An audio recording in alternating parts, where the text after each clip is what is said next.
যদি আপনি পরকালের জন্য ভয় পান, যদি মনে মনে চিন্তা করেন আরে কবরের ভিতরে যাওয়ার পরে আমি কি জবাব দেব, আমার তো কোনো আমল নাই, আমার তো কোনো সামানা নাই, যদি এমনটা মনে হয় তাহলে আপনি প্রতিনিয়ত তওবা 100 বার পড়বেন।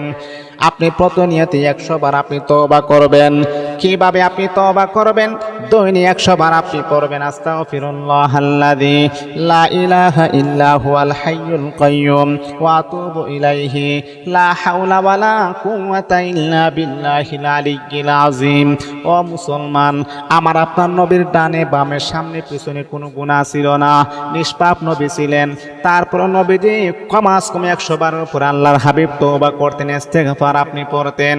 আপনি যদি কবর আযাবকে ভয় পান, আহারে কবরে যাওয়ার পরে আমি কি হিসাব দিব, আমার তো কোনো আমল নাই, কোনো সামানা নাই, তাহলে আপনি প্রতিনিয়ত ইস্তেগফারটা আপনি 100 বার পড়েন। আল্লাহ পাক রব্বুল আলামিন